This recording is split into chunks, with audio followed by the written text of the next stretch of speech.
What's up, guys? It's boy Justin with this month's book review. Today I'm reviewing Brandon Sanderson's The Way of Kings, Book 1 of the Stormlight Archive.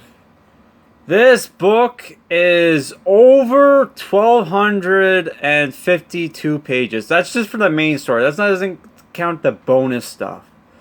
Holy crap. It was originally published, I think in like 2010? Let me double check. August 2010. Okay. And is published by my favorite fantasy publisher, Tor Fantasy.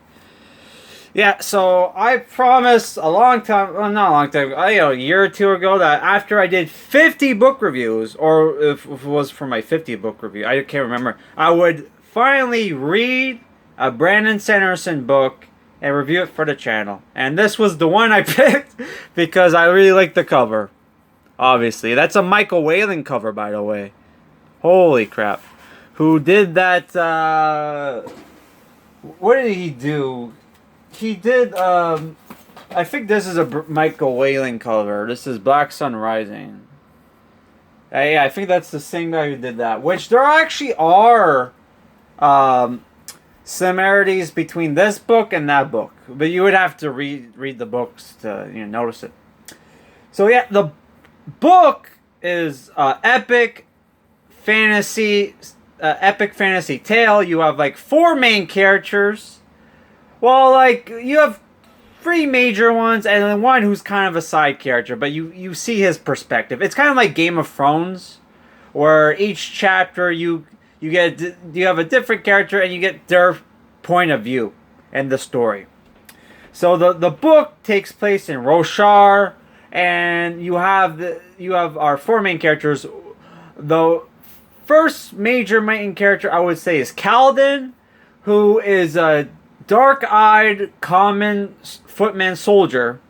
Which dark-eyed is in the kingdom Alefkar. The class system is based off the color of your eye. If you're dark-eyed, you're basically a commoner. If you're light-eyed, you're a nobleman. Right.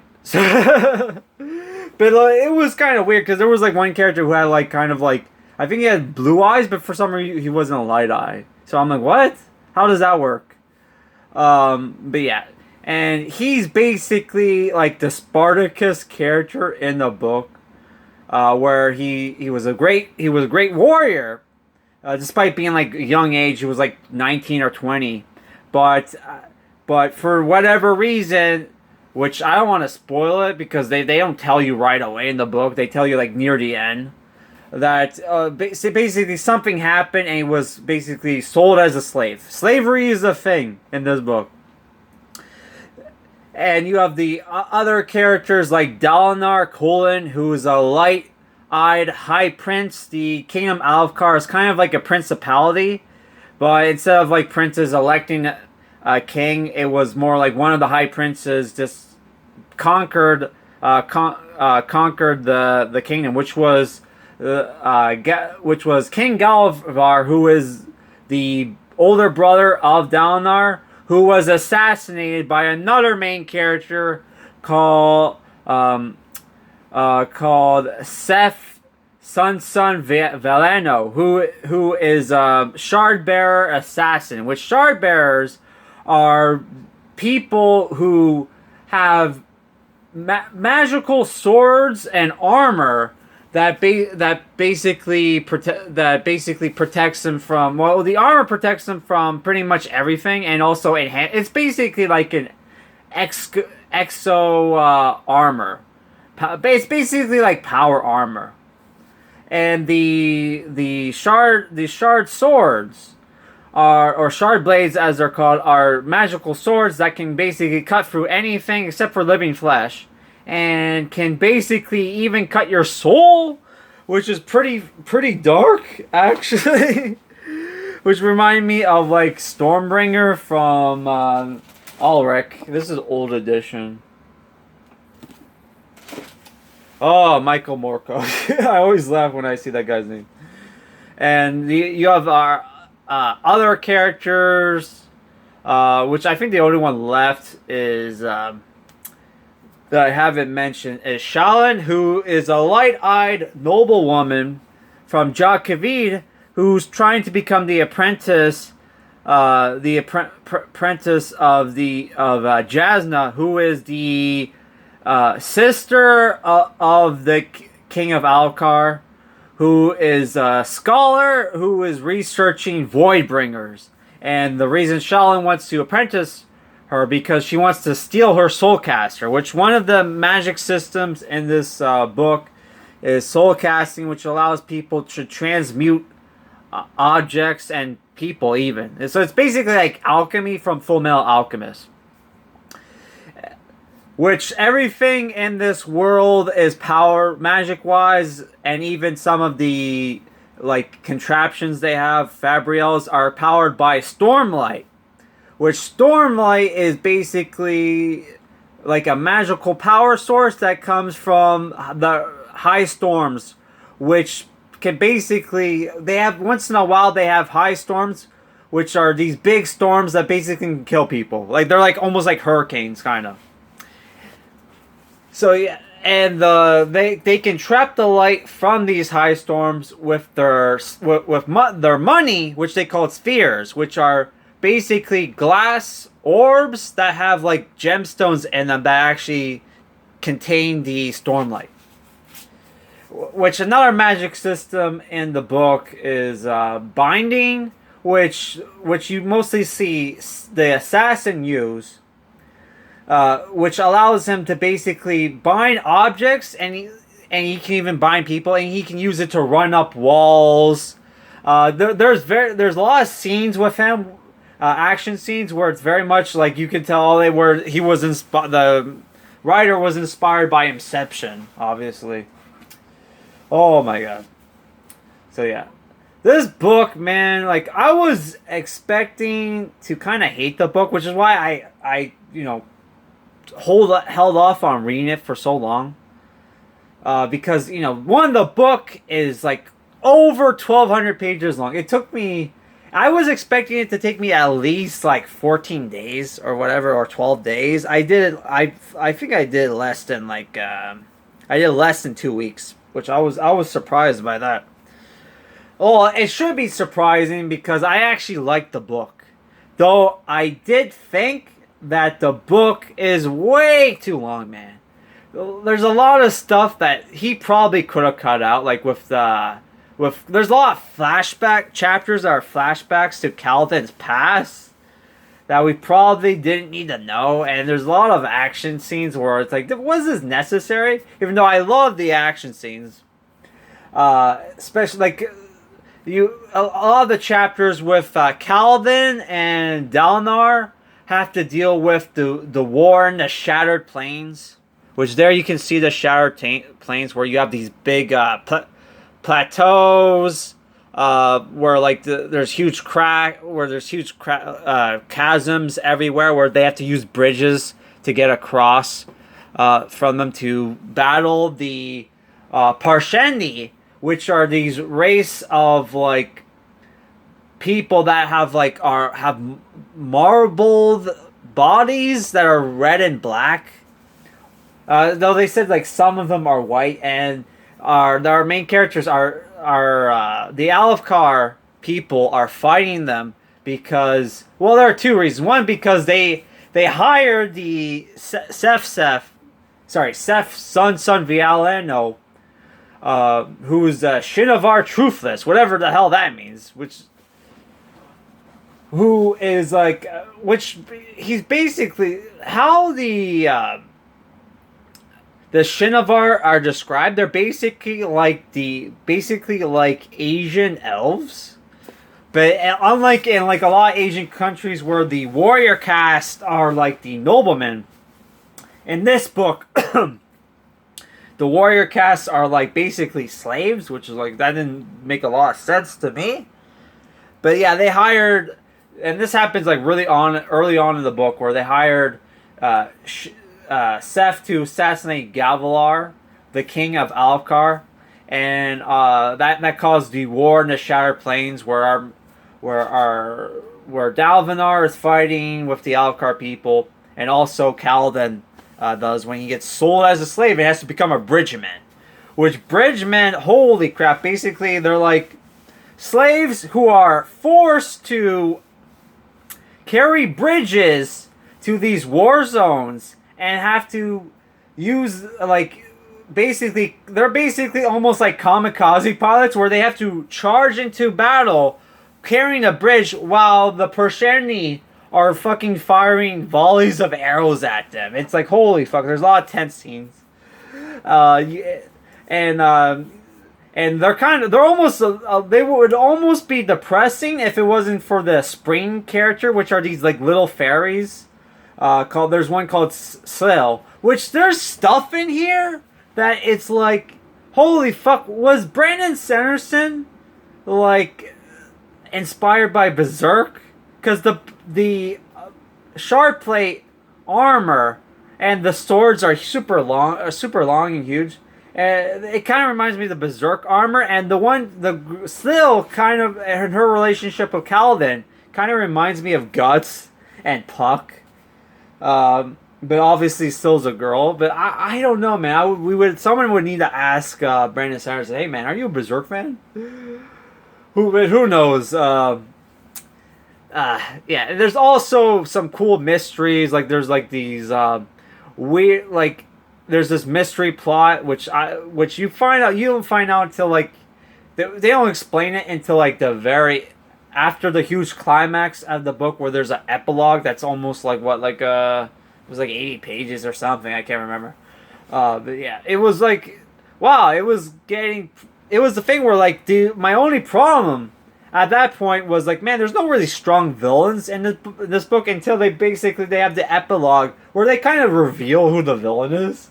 Which there is some of the stuff where in like your typical high fantasy, epic fantasy series where they kind of hint at like a big bad and like evil. There's an evil coming.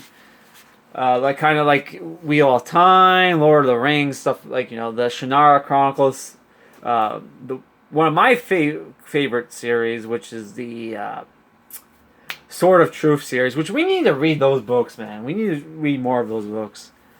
So yeah, there is like Game of Thrones stuff in this book, but there's also, you do have your typical fantasy, like epic fantasy stories going on where there is a big bad coming. Though I did not like I wasn't a huge fan of the reveal of who the Voidbringers were, which is like, what? Oops, I almost spoiled. Oh my god, but I did enjoy this book, man. I did enjoy this. I was expecting to hate this book because like I remember when like I first like heard about Brandon Sanderson, but when I first like people were talking about him and he made like $3 million kickstarting a book series. I'm like, what? This guy's one of the biggest fantasy book authors of our times, and he needs to crowdfund books. And like, do you really need to get paid $3 million to put out books when this guy puts out a book every like couple months, man? Like, holy shit. But yeah, like this book I feel like is overly long, and there is like you're gonna get, I wouldn't say there's too many characters, but you're gonna get lost, dude. On some, like, especially some of the bridgemen. You're gonna get lost on like you're gonna forget what characters look like because they don't remind you enough. And I did feel like there was some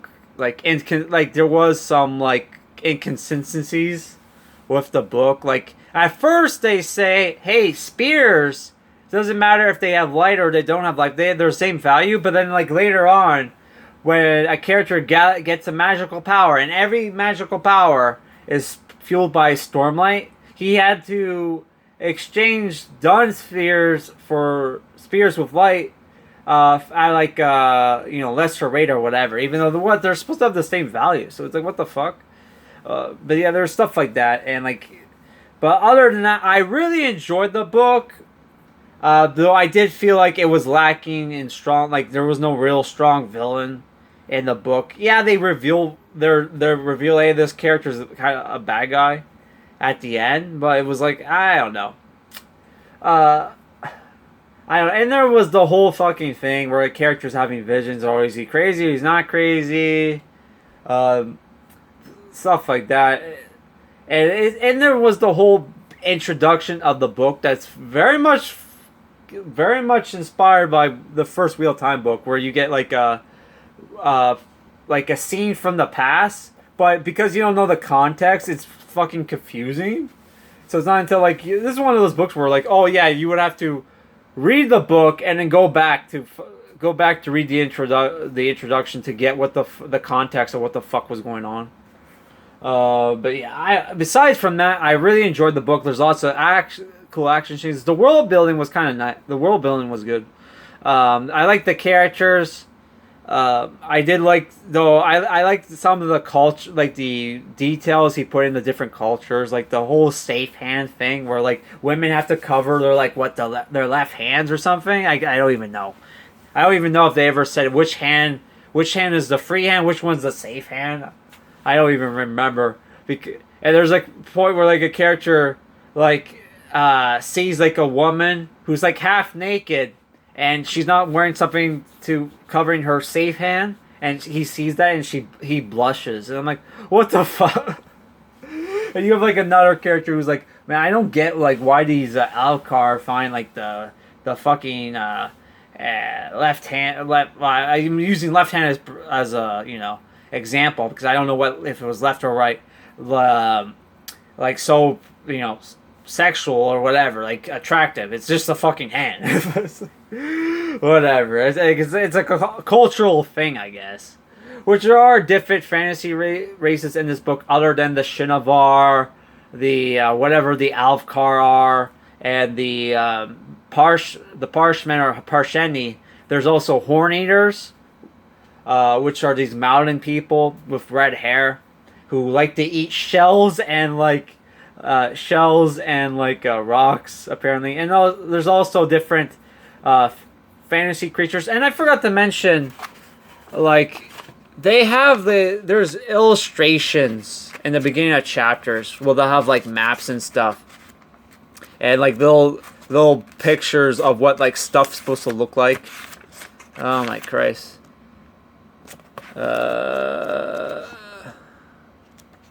Was that one?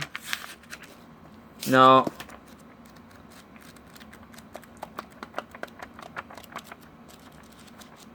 Ah, there. Sky Eels. There's one. Which, one of the characters is an artist, by the way, Shaolin. Which I wonder if Michael Whalen also did the art for that stuff. Yeah, there's some of those live, yeah. So yeah, really good book. But man, if you're casual when it comes to reading, this is gonna take you a long ass time to read. My advice is if you want like advice on how to speed read, I would say, don't listen to music. Put away your phone. Stay away from TVs or whatever, and just isolate yourself and just and just focus on reading. Just read like word after word until you're done, man, or whatever time you allow yourself to read. That's my advice on how to speed read. I would pretty much every evening. I would lock myself in the bathroom and just read for like 3 hours. That's how I would read like over 100 pages a day, man. Holy fuck. But yeah, that's it for this review, guys. Next month's review, I don't know. We're probably just gonna finally read the last book in the Fall Navarre Tapestry. If we get I would say decent views on this, guys, some likes, and please comment. We'll do a poll for the next book review. All right, guys, peace out.